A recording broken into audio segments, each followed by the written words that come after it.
오늘은 어떻게 살 것인가, 어떻게 살 것인가라는 제목으로 우리 하나님 말씀 함께 나누고자 합니다. 사랑하는 성도님들, 이제 2019년도도 한 30분 정도 이제 지나면 이제 역사 속으로 지나가게 됩니다. 여러분에게 있어서 2019년도는 어떤 한 해였나요? 2019년을 이제 보내면서 이제 우리가 2020년을 우리 다 같이 누구나 예외 없이 다 맞이하게 될 텐데요. 새해에 어떤 2020년이 될까? 그래서 세상은 많은 관심들을 가지고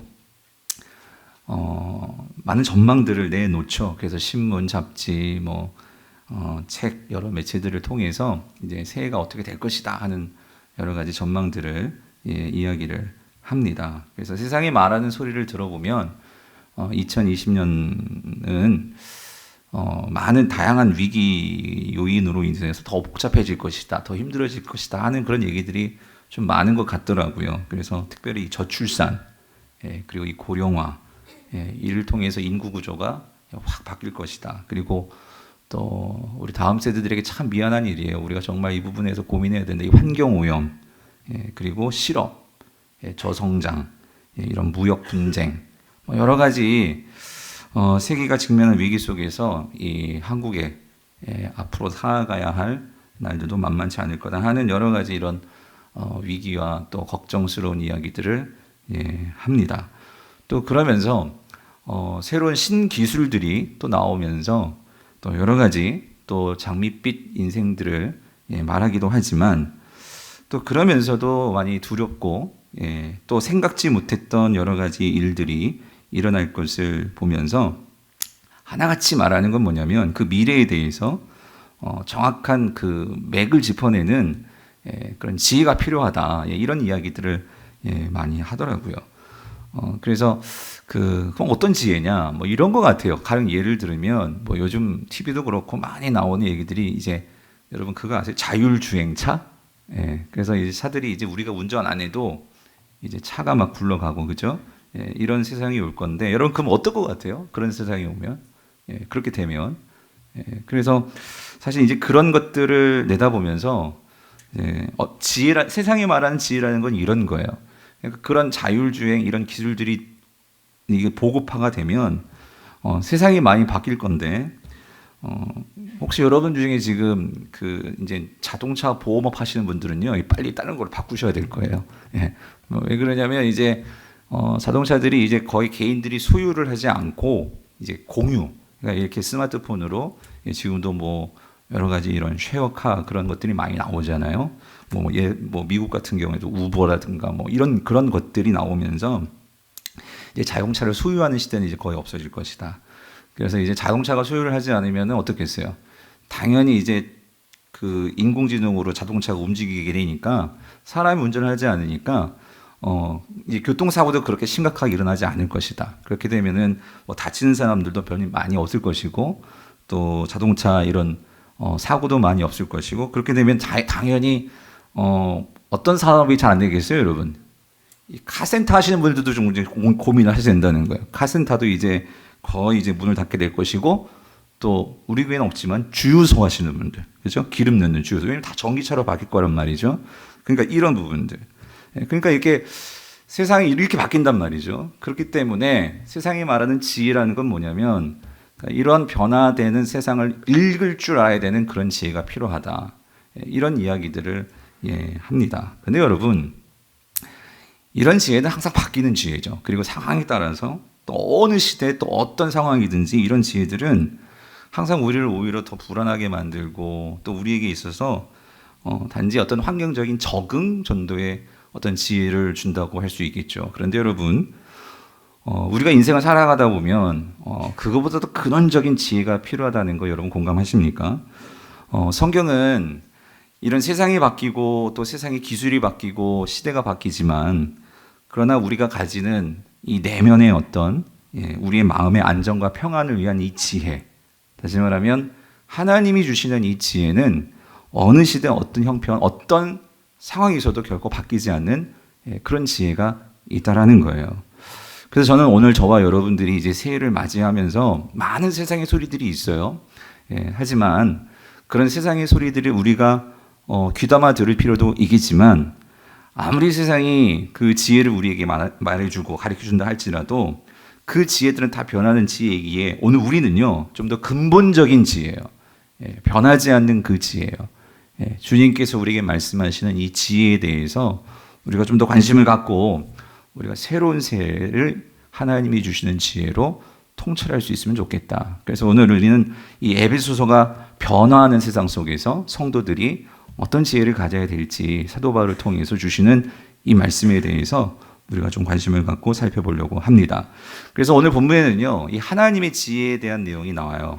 그리고 이 하나님에 대한 지혜를 가지고 우리가 어떻게 이 변화되는 세상에서 살아야 될지에 대한 구체적인 이 적용이 나옵니다. 전 5가지로 정리를 해봤는데 오늘 이 5가지를 여러분들이 이제 새해를 맞이하면서 그것들 여러분의 각자의 삶에 한번 적용해 보셨으면 좋겠어요.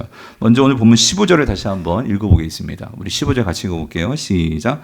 그런즉 너희가 어떻게 행할지를 자세히 주의하여 지혜 없는 자 같이 하지 말고 오직 지혜 있는 자 같이 하여요. 자, 여기 지혜라는 말이 나온단 말이죠. 그래서 너희가 지혜 없는 자 같이 그렇게 살지 말고 지혜 있는 자처럼 살아라 라고 성경은 말씀하시죠. 그래서 여기서 말하는 지혜는요, 그러니까 세상이 말하는 지혜는 아니에요. 그럼 이 지혜는 뭐냐? 하나님으로부터 나오는 지혜를 말하죠. 그래서 바울은 그의 서신서에서 이 하나님으로부터 나오는 지혜와 이 세상의 지혜를 구분을 합니다. 이 당시가 우리보다 훨씬 더 2000년 전이긴 하지만 이 바울 당시에 바울의 이 헬라 문화권은 이 지혜를 강조하고 지혜를 중요시하는 어쩌면 오늘 우리 시대보다도 그 지혜를 소중하게 여기고 그것을 배우려고 했던 그 시대가 바울의 시대였는데 근데 바울은 그런 세상 지혜 말고요. 오늘 이 하나님의 지혜를 구분하면서 이 하나님의 지혜의 중요성을 말을 하는데 우리 고린도전서 3장 18절부터 20절을 보면 그건 이렇게 얘기해요. 아무도 자신을 속이지 말라. 너희 중에 누구든지 이 세상에서 지혜 있는 줄로 생각하거든 어리석은 자가 되라. 그리하여야 지혜로운 자가 되리라. 이 세상 지혜는 하나님께 어리석은 것이니 기록된 바 하나님은 지혜 있는 자들로 하여금 자기께에 빠지게 하시느니라 하였고 또 주께서 지혜 있는 자들의 생각을 헛것으로 아신다 하셨느니라 라고 말하면서 이 하나님의 지혜에 포커스를 맞춘단 말이죠. 근데 여러분들 우리가 한 가지 좀 조심할 것은 사도 바울의 말씀 좀 잘 이해해야 되는데 이 하나님의 지혜가 분명히 있어요. 그리고 세상의 지혜가 있어요. 그러면 세상의 지혜는 완전히 우리가 거부하고 담쌓고 살아야 된다는 말인가? 바울이 절대 그걸 말하는 건 아니에요. 여러분 우리가 세상 지혜가 있어야지만 여러분이 세상에 살 수 있죠. 그리고 그 세상 지혜가 필요하기 때문에 우리 청소년들 또 우리 자녀들은 학교를 다니는 거고 또 학문을 배워야 하는 거죠. 그런데 성경이 말하는 것은 뭐냐면 분명한 것은 그 지혜로만 살 수 없다라는 거예요. 세상 사람들은 그것을 가지고 그것을 가질 때 내가 지혜 있다라고 말하는데 성경은 그것만 가지고서는 결코 지혜롭다 할 수 없다는 것이 성경의 말씀이죠. 그러므로 이 세상 지혜만으로는 행복해질 수 없다라는 거예요. 그것만으로는 우리가 결코 평안과 이 삶의 안정을 누릴 수가 없다라는 거죠. 그래서 인간은 반드시 이 하나님의 지혜를 가져야지만 인생에서요 참된 만족과 평안의 삶을 얻을 수가 있다는 거예요. 자, 그렇다면 여러분 이 하나님의 지혜가 뭐냐 말이죠. 여러분 하나님의 지혜는 반복되는 말 같지만 하나님에게서 오는 지혜라는 거예요. 여러분 이게 중요해요. 하나님에게서 온다. 이 말은 그러므로 이것은요 우리가 우리의 힘으로 얻을 수 있는 것이 아니죠. 이것은 하나님께 나아가서 우리가 구해야 되는 것이고 하나님께서 우리에게 주셔야지만 얻을 수 있다는 거예요. 그래서 이 하나님의 지혜는 하나님의 백성들로 하여금 하나님의 뜻을 깨닫게 만들어주고 그리고 그 뜻을 행할 수 있도록 인도해 주는 지혜가 하나님의 지혜라는 거예요. 그래서 사도 바울은요 하나님의 이 지혜를 얻기 위해서 그가 하는 일은 첫 번째는 뭐냐면요 기도였다는 거예요. 기도. 그래서 여러분 골로새서 1장 9절 10절을 보면 이거 같이 읽어볼게요. 이 말씀은 시작. 이로써 우리도 듣던 날부터 너희를 위하여 기도하기를 그치지 아니하고 구하노니 너희로 하여금 모든 신령한 지혜와 총명의 하나님의 뜻을 아는 것으로 채우게 하시고 주께 합당하게 행하여 범사에 기쁘시게 하고 모든 선한 일에 열매를 맺게 하시며 하나님을 아는 것에 자라게 하시고. 이거를 뭐 한다고요? 이거를 위해서 내가 그치지 않고 뭐 한다고요? 기도한다는 거예요. 기도. 그래서 여러분 야고보 장로도 야고보서 1장 5절에서 이렇게 권면합니다. 너희 중에 누구든지 지혜가 부족하거든. 여러분 이거는요 찍어서 맞히는 세상적인 지혜 아니죠. 시험 볼 때 필요한 그 지혜가 아니고, 이 지혜는 무슨 지혜예요? 하나님께로부터 오는 지혜예요. 이 지혜가 부족하거든 모든 사람에게 후히 주시고 꾸짖지 않으시는 하나님께 뭐 하래요? 구하라예요. 구하라. 구하면 뭐 한다? 주시리라. 그러니까 여러분 이거 단순한 진리입니다. 여러분 뭐냐면은요, 하나님의 지혜는 구하지 않으면 생기지 않아요, 여러분. 특히 우리 젊은 우리 자녀들 여러분 꼭 기억하세요. 세상 지혜도 필요해요. 그렇지만 여러분 또 한 가지 분명히 살면서 우리가 가져야 되는 것은, 그러니까 이 지혜를 여러분이 더 젊었을 때, 어렸을 때 이 지혜를 맛보면 여러분 그만큼 여러분은요 더 이 세상을 볼 수 있는 차원이 더 넓어지고 깊어지고 더욱더 확장될 줄 믿습니다. 여러분 이 지혜는 어떻게 된다고요? 구해야 된다고요. 이건 뭐 작년도 마찬가지예요, 여러분. 우리가 이 지혜를 구해야 된단 말이죠. 그래서 하나님의 뜻을 여러분 분별하게 원하십니까? 그럼 필요한 게 뭐라고요? 하나님의 지혜라는 거예요. 하나님의 지혜를 얻기 위해서 우리가 해야 될 그 첫 번째는 뭐라고요? 기도라는 거죠. 그래서 여러분 새해 무엇보다도 여러분이, 저도 그렇고 여러분도 그렇고 이 하나님의 지혜를 얻게 되기를 간절히 축원합니다. 그럼 어떻게 돼요? 구해야 된다고요. 기도해야 된다는 거죠. 근데 여러분 여기 더불어서 하나 더 붙여야 되는 게 있어요. 뭐냐면 이 기도와 더불어서 사도 바울이 뭐라고 얘기하냐면요, 특히 오늘 본문에서요, 여러분의 삶을 말씀 앞에 갖다 놓고 말씀을 통해서 여러분의 삶을 들여다보는 이 묵상이 있어야 되는 거예요. 묵상. 여러분 오늘 15절 다시 한번 보세요. 이렇게 말하죠. 그런즉 너희가 어떻게 행할지를 자세히 뭐하여? 주의하여. 그래서 여러분 이 자세히 주의하여 요 두 단어거든요. 헬라어도 두 단어를 집중해 보셨으면 좋겠어요. 그래서 논리 구조상 이래요. 너희가 어떻게 행할지를 자세히 주의할 때 어떻게 된다? 지혜 없는 자가 되지 않고 뭐가 된다고요? 지혜 있는 자가 된다. 이 논리예요. 그러니까 여러분 여기서 이 주의하다라는 이게 블레포라는 헬라어인데, 이거는요 이게 보다예요. 보다. 본다는데 헬라어에서 이 블레포는요 단지 눈으로만 물론 우리가 눈으로 먼저 봐야 돼요. 우리의 삶을 보고 이 세상을 보고 봐야 돼요. 근데 여기서 이 본다라고 할 때 단어는요 어떤 의미까지 이건 사실 물리적으로만 보는 것만을 의미하지 않고요, 이 블레포는요 깨닫다까지 들어가요. 깨닫다, 통찰하다, 그러니까 영적으로 볼 수 있는 거, 내가 정신적으로도 꿰뚫어 볼 수 있는 거, 여기까지 나가는 건데, 그렇게 하려면 어떻게 봐야 돼? 자세히. 여기서 이 자세히라는 거, 이 자세히라는 것은 이 부사인데, 이 자세히는요 그러니까 좀 더 의도적으로, 좀 더 집중적으로 어떤 행위를 강조하는 거예요. 그러면 자세히 보는데 뭘 보느냐? 여러분 이거예요. 우리의 삶을 똑바로 자세히 의도적으로 보는데 이것은 뭐냐? 어떤 관점을 가지고 보는 거예요. 뭘 갖고 본다고요? 관점. 이 관점이 어디서 나온 거냐? 이 하나님의 관점이죠. 그렇다면 이 하나님의 관점을 우리가 알 수 있도록 하나님께서 우리에게 준 하나님의 계시가 뭐냐? 그게 뭐예요? 말씀이라는 거예요. 말씀이요. 여러분 하나님의 관점은 여러분 TV를 봐서 안 나와요. 하나님의 관점은 소설을 봐서 나오는 게 아니고 신문을 봐서 나오는 게 아니고, 하나님의 관점은 성경을 통해서 여러분들이 그거를 주의해서 볼 때, 그걸 가지고 TV를 보고 신문을 보고 잡지를 보고 여러분의 책을 볼 때 이게 읽혀지는 거예요. 무엇으로? 하나님의 관점으로. 그렇게 되면 그게 뭐가 될까요? 분별이 된다는 거예요.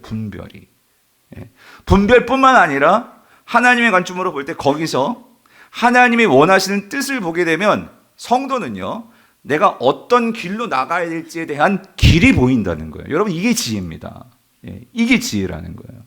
여러분 2019년도를 살았어요. 많은 후회도 있을 수 있고 또 2020년도에 대한 기대가 될 수도 있는데, 여러분 솔직히 물리적으로는요 이게 뭐 시간 1시간 차이, 뭐 솔직히 어제 오늘이 다를 바가 없을 거예요. 그런데 중요한 것은 여러분이 어떤 관점을 가지고 똑같은 것이지만 똑같은 시간이고 똑같은 대상이고 똑같은 사물이라 할지라도 어떤 관점으로 보느냐에 따라서 여러분 그것은요 새로울 수 있고 달라질 수 있고 여러분 그것이 나를 변화시킬 수 있다라는 거죠.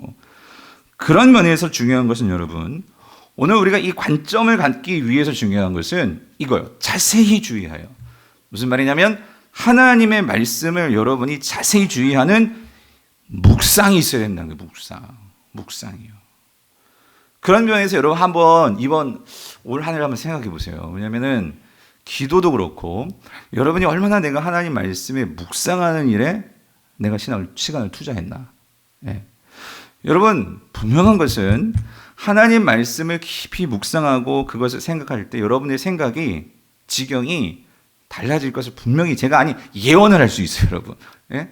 2020년도에 한번 여러분이 정말로 하나님의 말씀을 가지고 깊이 묵상하는 그런 삶을 한번 경험해 보셨으면 좋겠어요.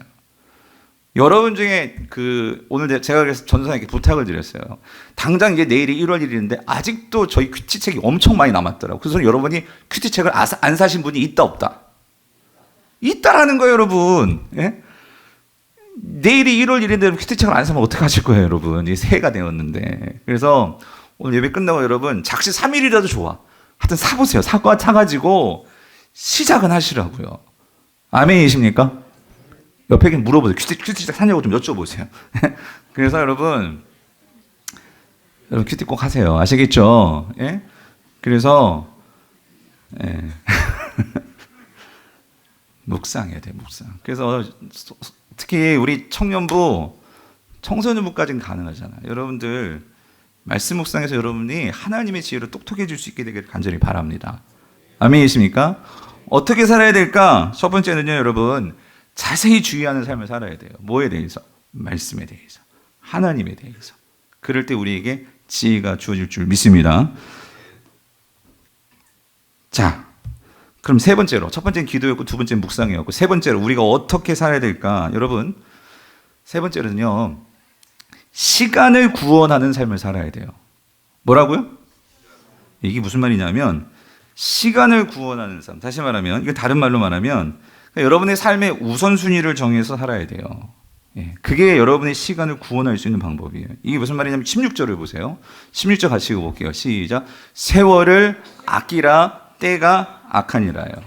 여기서 이게 세월을 아끼라 그랬는데 이 아끼다라는 이게 원래 헬라어가 무슨 말? 이게 엑사고라조예요. 이름 조금 이상하죠. 단어가 엑사고라조인데 이게 뭐냐면요. 그러니까 내가 뭔가 돈을 주고 사는 거예요. 예, 사다. 혹은 그러니까 산다는 건 뭐냐면 내가 애를 써도 이게 너무 소중하기 때문에 그거를 그래서 이걸 구원하다 그런 뜻도 있어요. 무슨 말인지 이해되세요? 그러니까 이거를 원어 그대로 해석해 보면 이런 뜻이에요. 다시 번역하면 시간을 사라. 혹은 시간을 구원해라 그 소리예요. 왜 그러냐면 때가 어떠하다고요? 악하다는 거예요. 악하다는 거예요. 그러니까 무슨 말이냐면 이 악한 세상에 여러분의 시간들이 지금 사로잡혀 있어요. 여러분 그거 아세요? 우리 시간들이 이 세상에 완전히 사로잡혀가지고 그거에 끌려다니면서 있어요. 대표적인 예가 뭐냐면요. 여러분 이게 스마트폰입니다. 요즘에. 뭐냐면 별거 아닌데 자꾸 꺼내가지고 그거 보면서 뭐 쇼핑이니 뭐니 또 여러분들 난 이해가 안 가. 전 그래서 끊었어요. 뭐냐면 페이스북도 그렇고 인스타그램도 안 해요. 젊은 사람들 보면 그게 나쁘다는 건 아니고요. 근데 대부분의 시간이 뭐냐면 다른 사람 놀고 오고 맛있는 거 먹고 사진 막 찍고 올리잖아요. 그걸 보느냐고 그거 보다 보면 시간이 막 후딱후딱 가는 거예요. 아니 남 좋은 데 갔다 오고 맛있는 거 먹는 거 그거 그게 그렇게 중요한지는 모르겠어요. 근데 또 그거 보다 보면 열받잖아요. 쟤네들 이렇게 맛있는 것도 먹고 행복하게 살고 근데 나는 뭐 여행도 못 가고 맨날 내 인생은 왜 이래 그러면서 막 그냥 여러분 화나지 않으세요? 안 나세요? 예. 무슨 말이냐면 이런 스마트폰, 인터넷 괜히 또 잘못 들어가면 여기 들어갔다 저기 들어갔다 이렇게 하다 보면 시간이 후딱후딱 가지 않아요, 여러분? 세상이요. 저와 여러분의 시간들을 사로잡고 그 시간들을 다 죽이고 있다라는 거예요. 근데 이게 이때나 지금이나 그러니까 이 바울 당시에도 역시 시간이 세상 속에 사로잡혀가지고 그렇게 끌려다니면서 내 시간인데도 그렇게 나도 모르게 끌려가면서 노예처럼 시간을 쓰는 그러한 문화가 그때나 이때나 있었다라는 거예요. 그래서 오늘 사도 바울이 말하는 건 뭐냐면 이 시간을 구원해야 된다. 시간을 구조해야 된다. 뿐만 아니라 여러분 어때요? 시간을요, 나의 탐욕과 어떤 나의 쾌락을 채우는 데는 온통 시간을 쓰면서도 하나님께서 우리에게 준 시간을 통해서 정말 하나님의 나라와 영광과 하나님의 이 아름다운 세상을 위해서 그 시간을 가지고 정말 어려운 형제들을 찾아가 보고 격려해주고 위로해주고 얼마든지 그 시간을 가지고 섬기고 살아갈 수 있는 그 시간을 쓸 수 있는데, 근데 정작 우리가 그렇게 생각하죠. 이렇게 여러 가지 세상에 이게 다 이렇게 사로잡혀 가지고 시간을 쓰다 보니 항상 바쁘다는 거예요.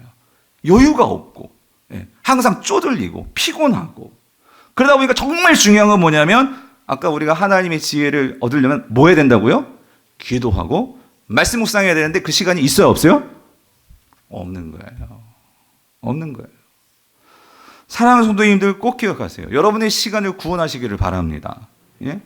그 의미가 이제 세월을 아끼라 그렇게 이제 번역을 했는데 좀 더 직설적으로 여러분의 시간을 구해 와야 된단 말이에요. 이 세상으로부터. 그러면 여러분 하나님이 주신 시간을 소중하게 여기시기를 바랍니다. 예. 그 시간을 통해서 여러분이 할 수 있는 선한 일이 무엇이 있을지를 여러분이 한번 생각해 보시길 바라요. 그러기 위해서 중요한 게 우선순위를 정해야 된다는 거예요. 우선순위. 성도에게 있어서 우선순위는 여러분 악한 세상은요, 그 우선순위를 다 허물어뜨려요. 허물어뜨려서 정작 중요하지 않고 열매 없고 우리를 유혹해서 이 경박한 오락들, 열매 없는 일들, 음란한 일들, 탐욕적인 일들, 이기적인 일들, 이런 거에 온통 시간이 막 다 흘러가고 거기에 빼앗겨도 아무렇지도 않아. 그런데 정작 우리가 써야 할 하나님을 만나고 하나님을 의지하고 하나님을 위해서, 이웃을 위해서 써야 할 그 시간은 다 술술 다 잊어버리는 거죠. 여러분 새해에는 한번 여러분들이 그런 우선순위를 잘 정해 놓으시고 그 우선순위가 정말 하나님과 그리고 하나님이 기뻐하시는 뜻과 무슨 관계가 있는지를 여러분들이 생각하시면서 그 시간들을 잘 구원해낼 수 있는 저와 여러분들이 수 있기를 여러분 간절히 바랍니다. 이게 세 번째 우리가 어떻게 살 것인가요? 네 번째는요, 어떻게 해야 될 것인가? 여러분, 우리가 주님의 뜻을 알기를 원해요, 성도들은. 맞죠? 예? 나를 향한, 우리 가정을 향한 주님의 뜻을 알기를 원해. 그럼 어떻게 해야 주님의 뜻을 알 수 있을까? 오늘 본문은 우리에게 분명히 말해주는데 성령 충만하면 알 수 있다는 거예요. 아멘이십니까? 여러분 오늘 17절과 18절 보세요. 이렇게 말하죠. 그러므로 어리석은 자가 되지 말고 오직 주의 뜻이 무엇인가 어떻게 해요? 이해해라. 그죠? 오직 주의 뜻이 무엇인가 이해해라. 여기서 이해하다는 건 뭐냐면 깨닫다는 거예요. 깨닫는다는 건 뭐냐면요, 그러니까 분별할 줄 아는 거지. 이게 주님의 뜻인지 아니면 내 욕심인지 세상의 길인지 이거를 분별해야 되는데, 그러니까 분별을 하려면 이거를 깨달아야 된단 말이죠. 그래서 우리가 주님의 뜻을 잘 분별한다는 말은 뭐냐면요, 이것은 내가 항상 하나님께 사로잡혀 있는 상태에 있을 때 여러분 그 뜻을 분별할 수가 있어요. 내가 세상에 붙잡혀 있으면 죽었다 깨어나도 하나님의 뜻이 안 보입니다. 내가 하나님께 사로잡혀 있고 하나님께 충만할 때에 여러분 내가 하나님의 뜻을 알 수 있죠. 그러면 이렇게 되기 위해서는 여러분 보여, 하나님께 사로잡혀 있어야 된다는 건 뭐냐면 나도 하나님께 내 몸을 갖다 놔야 되는 것도 있지만 하나님이 나를 사로잡는, 하나님과 나와의 이런 연합의 그 관계가 있어야 되는데, 즉 이건 나의 힘과 노력만으로 되는 게 아니란 말이죠. 이 일을 위해서는 도우심이 필요해요. 도우심. 근데 그 도우심이 누구의 도우심이냐? 누구요? 성령님이라는 거예요. 성령님. 그래서 18절이란 말이죠. 18절. 뭐라고 말해요? 술 취하지 말라. 이는 방탕한 것이니 오직 뭐예요? 성령으로 충만함을 받으라. 이렇게 말하고 있는 거예요. 이게 무슨 말이냐면 여러분 이거예요. 성령에게 사로잡힌 상태가 되어야 된다는 거예요. 여러분 우리가 하나님께 사로잡히지 않고서는 하나님의 뜻을 알 수가 없어요. 왜냐하면 우리는 여러 가지 기준과 판단과 생각들이 다 있단 말이죠. 그런데 우리가요, 여러분 보세요. 내 생각과 기준과 판단으로도 뭔가 하나님의 것을 아는 것 같이 느껴질 수 있어요. 그리고 그걸 갖고도 우리가 뭔가를 할 수도 있어요. 그런데 여러분 잘 기억하세요. 하나님께 사로잡히지 않고 성령님께 사로잡히지 않고 내가 한다면 여러분 그건 온전히 하나님의 일을 하는 게 아니에요. 여러분 우리가 이걸 잘 분별하셔야 되는 거예요. 내가 이 일을 하면서 내가 교회를 다니면서 내 힘으로 열심히 봉사할 수 있고 내 힘으로 어떤 주님의 일을 할 수 있어요. 근데 중요한 것은 내가 온전히 성령님께 사로잡혀서 그 일을 하지 않으면은요, 내가 할 때는요, 그것은 꼭 내가 뭘 일을 해서 일이 더 커져요. 문제가 생겨요. 여러분 그런 거 경험해 보셨어요? 내가 일을 하면 할수록 내 주변 사람이 더 힘들어지는 거예요. 나는 주의 일을 한다고 하는데 그러면서 어떤 일이 벌어지냐면 그러면서 사람들이 힘들어지니까 나도 왠지 막 마음에서 막 불평이 나고 원망이 생기기 시작하고 여러분 우리가 그거 잘 보셔야 돼요. 여러분 그거는 내가 성령에 사로잡힌 상태가 아니란 말이에요. 여러분 그런 분별이 필요해요. 그래서 중요한 게 뭐냐면 오늘 사도 바울이 여기서 비유를 들고 있어요. 무슨 비유를 들고 있냐면 취함의 비유인데 술 취하지 말라 그리고 뭐예요? 성령에 충만하라. 이 두 가지 비유를 드는데 이게 공통점이 있어요. 뭐냐면 술 취함과 성령의 통제와 지배를 받는 게 공통점이 있다는 거예요. 여러분 술이요. 술을 취한다는 건 뭐냐면 내가 술을 먹어서 내가 술의 지배를 받는 거죠. 그죠? 통제를 받는 거죠. 그런데 여러분 이거예요. 그러니까 술의 지배와 통제를 받으면 우리가요. 어때지죠? 바뀌죠. 예. 술을 취하게 되면 우리가 어떤 사람을 변하죠? 아주 이기적으로 돼버리는 거예요. 그래서 술 취하게 되면 타인에 대한 배려 없어요. 그리고 어떤 이성적인 판단도 없어요. 그러니까 술이 나를 이끄는 대로 나의 어떤 본성과 본능적으로 그렇게 내가 행동하게 되죠. 근데 결과는 뭐예요? 나는 술이 취해가지고 나는 기분 좋다 그렇게 했어요. 했는데 어떻게 돼요? 내 주변의 사람들이 어떻게 돼요? 나 때문에 상처를 받죠. 나 때문에 가정이 깨지죠. 나 때문에 어떻게 돼요? 타인과의 관계가 다 엉망진창이 되는 거예요. 그렇죠? 뭐 때문에? 술 취했기 때문에. 술의 지배를 받았기 때문에. 나는 내가 기뻐서 막 했는데 기억도 안 나죠, 여러분. 여러분, 오늘 성도가요. 성령 충만이 그렇다는 거예요. 우리가 성령의 지배를 받고 통제를 받고 그렇게 그 성령의 인도하심을 따라서 내가 행동하게 될 때 그때 여러분 중요한 것은 오늘 우리가 더 하나님을 완전히 의존하게 된다는 거예요. 그리고 하나님을 의존할 때 그 성령의 인도함을 받아서 우리가 행동하는 것에서는요, 놀라운 건 뭐냐면 나도 기쁘지만 내 주변 사람들도 거기에서 기쁨을 갖게 된다는 거예요. 평안함을 누리게 된다는 거죠. 근데 여러분 중요한 건 세상은요, 이거를 철저하게 방해한다는 거예요. 그게 뭐냐면 이 죄라는 것이 이 세상에 들어오면서 여러분 인간은 근본적으로 혼자서 살 수 없는 존재로 하나님께서 그렇게 창조를 하셨어요. 인간은 근본적으로 다른 동물들과 다르게 인간은 근본적으로 의존적인 존재로 만들었어요.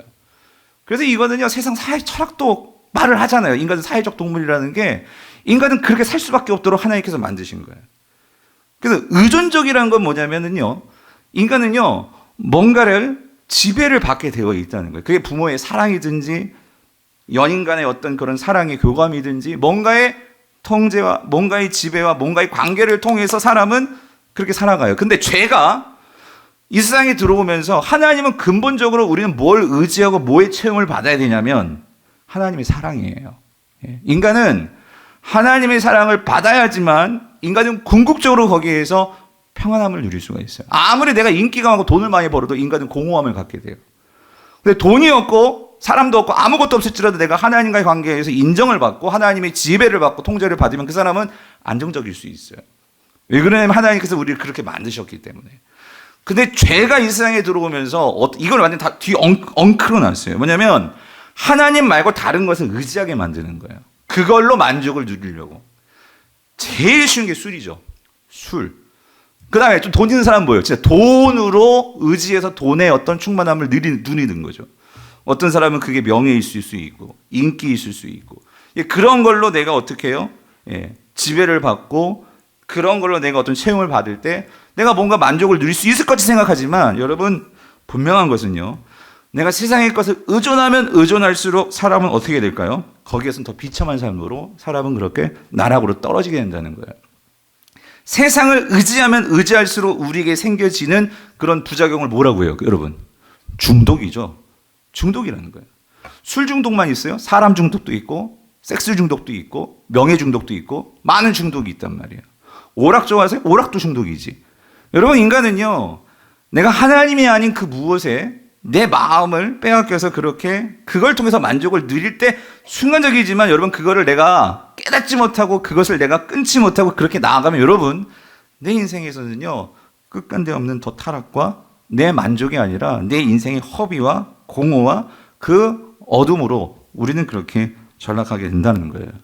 그런데 여러분, 예수 그리스도께서 십자가에서 죽으시고 부활하심으로 오늘 저와 여러분들에게 있는 그 결핍이요, 그 채워지지 않음을 채워주시기 위해서 우리에게 보내주신 분이 계시란 말이에요. 그게 누구예요? 성령님이란 말이에요. 성령님을 저와 여러분들에게, 우리 모두에게, 예수를 믿는 자들에게는 보내주셨어요. 그래서 우리가 완전한 하나님 나라, 완성된 천국에 들어가기 이전까지는 여러분 각자에게 성령이 우리 안에 계셔서 우리를 인도해 주십니다. 우리를 채워주십니다. 그리고 우리 안에서 역사하십니다. 우리가 하나님을 더 알고 싶으십니까? 여러분, 그러면 그 하나님을 알 수 있도록 우리를 도와주시고 우리 안에서 역사하시는 분이 성령님이시라는 거예요. 그래서 제럴드 호너라는 신약학자가 있는데 이 성령에 대해서 이렇게 얘기를 했어요. 들어보세요. 신자들이 지혜로만 충만하다면 그 영향력에 인격적 요소가 결여된다. 이거 무슨 말이냐면 여러분, 성령 충만하지 않고도 성경 딸딸 공부하고 묵상할 수도 있어요, 여러분. 그거 아세요? 그러니까 뭐냐면 이런 서울대 종교학과 같은 교수님들 보면은요, 기독교 학을 공부하시는 분들은 종교 없어도, 그러니까 기독교를 안 믿어도 성경을 연구할 수 있단 말이에요. 무슨 말인지 이해되세요? 우리보다 훨씬 더 똑똑하게. 이 말이에요. 지혜로만 충만하다면 거기 인격적인 요소가 결여된다. 뭐냐면 여러분, 신앙은요, 지식으로 되는 게 아니죠. 지식이 필요하지만 지식을 통해서 우리는 하나님과의 그 관계를 위해서 알아야 되니까 그걸 하는 거지, 지식만 쌓으려고 하면 그건 아무 소용없죠. 그러나 성령으로 충만하여 그분이 하나님의 인격적 임재와 영향력을 더하시면 지혜롭게 행사할 수 있는 능력을 주신단 말이에요. 능력을. 그러니까 여러분, 성령이 우리 안에 있으면, 여러분 이거 꼭 기억하세요. 성령의 충만함을 받으는 먼저 첫 번째는 뭐냐면요, 여러분, 내 안에 성령님이 계시다는 걸 항상 잊으시면 안 된단 말이에요. 네? 여러분 안에 성령님이 계시다니까. 여러분, 얼마나 여러분이 경험하고 느끼고 그걸 인지하면서 사십니까? 여러분, 그거를 항상 우리가요, 항상 되뇌이셔야 돼. 그래서 하여튼 어떤 분은 뭐 일어나자마자 안녕하세요 성령님 뭐 그러면서, 성령님 잘 계셨습니까? 하면서 뭐 그런 대화를 하면서 뭐 그 정도까지는 아니겠지만 우리 안에 항상 성령이 나와 함께 하신다는 사실 우리가 잊어서는 안 된단 말이죠. 그 다음에 여기가 중요한데, 자, 그래서 다시 한번, 성령으로 충만하며 그분이 하나님의 인격적 임재와 영향력을 더하시며 지혜롭게 행할 수 있는 능력을 주시는데, 이 모두는 신자들에게 유익이 되고 하나님을 기쁘시게 한다. 성령님께서. 자, 모든 그리스도인, 자, 여기 잘 들으세요.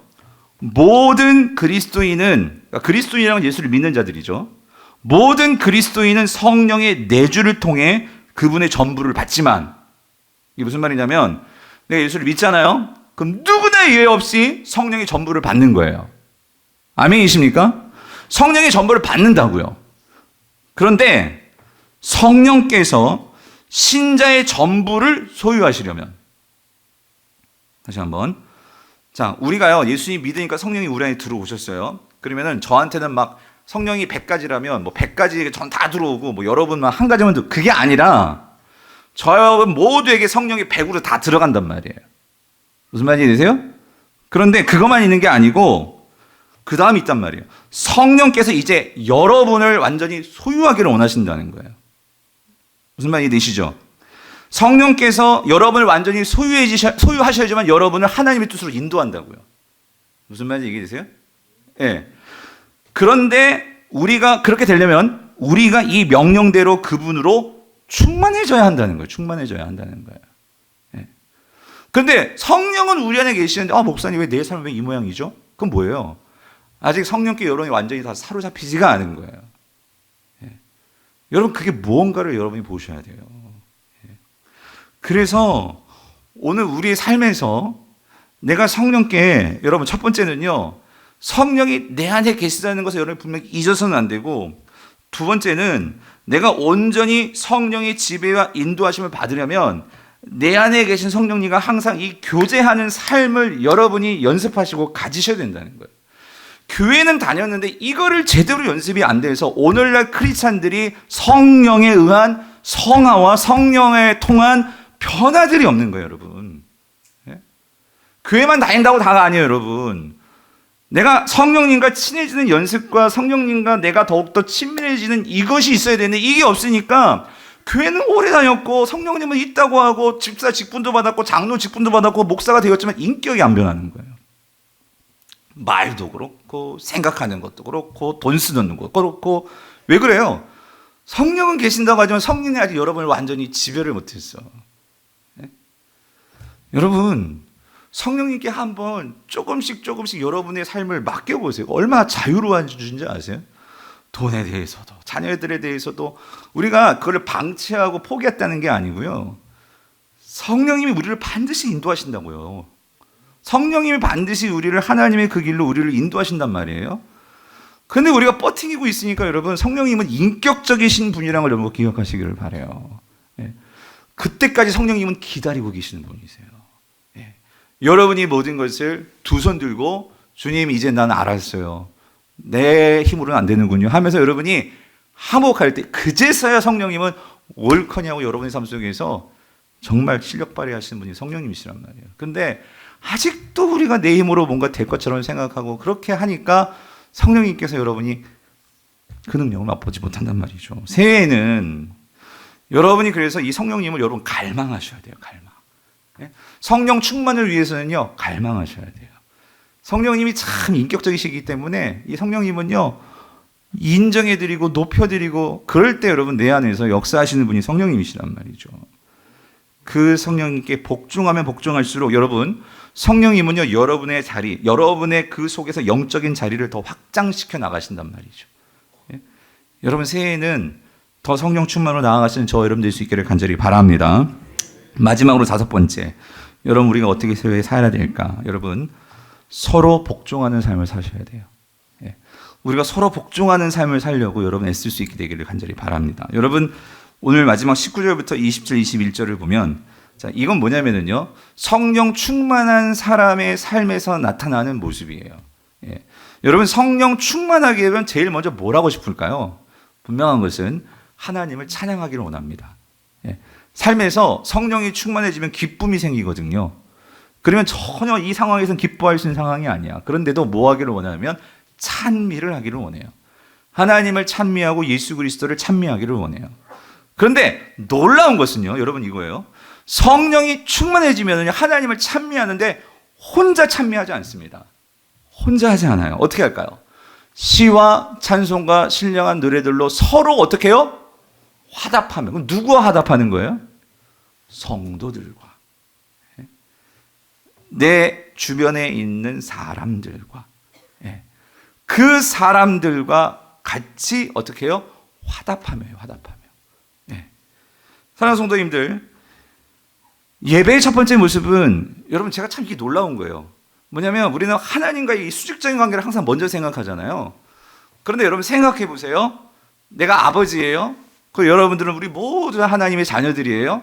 그러면 아버지는요, 우리 자녀가요, 여원이가 저를 되게 사랑하고 되게 나를 아끼고 되게 그거 좋아. 너무 감사해, 좋아. 근데 얘가요, 동생하고 맨날 싸워. 예? 아주 잡으려고 작정을 했나 봐. 예? 그러면 그 둘이 그런 사이를 보면 아버지가 아무리 여원이가 저한테 잘한다 하더라도 그 딸이 예뻐 보일까요? 예?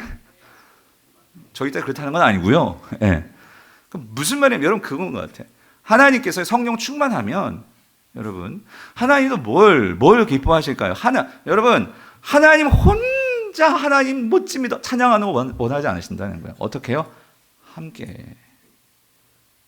여러분 그래서 여러분 새해에는요 이것이 해결하시란 말이에요. 하나님 안에서 내가 혹시 교회 안에 아직까지 내 관계에서 어려우신 분들이 있죠. 여러분 그걸 가지고 여러분 우리 예배가요 하나님을 온전히 기쁘게 해드릴 수가 없어요. 예. 여러분 그 관계를 빨리 어떻게 해요? 그래서 여러분 이게 내 힘을 안 낸다는 거예요. 어떻게 될 때 그게 된다고요? 성령 충만할 때, 예. 성령의 지배를 받을 때, 예. 그래서 그게 있을 때 서로 화답하며, 예, 주님을 찬송하고, 그리고 그렇게 여러분 보세요. 우리가 함께 그렇게 찬양하니까 우리 관계도 회복이 됐어. 그러니까 어떻게 될까? 20절 모든 일에 범사에 우리 주 예수 그리스도의 이름으로 하나님 아버지께 뭐 하게 될까요? 감사하게 된다는 거예요. 감사한 거예요. 예?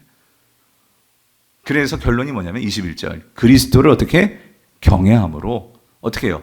피차 복종하라. 여러분 사실 복종은요. 세상에서 누구한테 복종한다면 왠지 이게 꿀리는 것 같죠. 예. 사실 복종은요. 여기는 섬김보다 더 강한 표현이에요. 예. 내가 정말로 성령이 충만할 때 이 사람, 여러분 내가 왜 이 사람한테 복종을 합니까? 예. 내가 뭐가 모자란다고? 근데 여러분 여기 중요한 거는 복종하게 된다는 거예요. 근데 더 중요한 것은 어떻게 복종하게 돼? 서로 복종하게 된다. 여러분 근데 중요한 앞에 전제가 있어요. 근데 우리가 이렇게 복종하는 것은 그래서 중요한 게 뭐라고? 이게 내 힘으로 되는 게 아니고 성령의 지배를 받아서 그 성령은 우리에게 무엇을 알게 해준다고? 하나님의 뜻을. 그렇죠? 그러면 그 하나님의 뜻을 알아 그 그리스도를 먼저 뭐 하게 돼? 경외하게 된단 말이에요.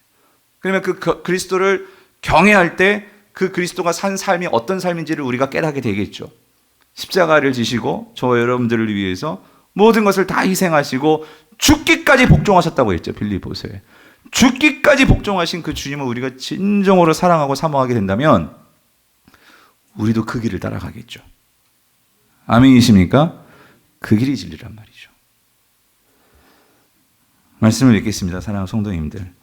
올 한 해가 정말 이 5가지요. 하나님의 지혜를 구하는 기도의 삶을 사시기를 바라고요. 두 번째, 하나님의 뜻을 분별하고 알기 위해서 매일 말씀 묵상의 삶을 사시기를 바라고요. 세 번째, 악한 세상 속에서 내게 주어진 시간이 빼앗기지 않도록 그 시간을 구원함을 사시기를 바라고요. 네 번째, 이 세상 것들에 취하지 않도록 여러분들이 성령 충만을 구하고 그 삶을 사시기를 바라고요. 마지막으로 그리스도를 경외함으로 서로 복종하는 삶을 사시는 저와 여러분 될 수 있기를 여러분 간절히 바랍니다.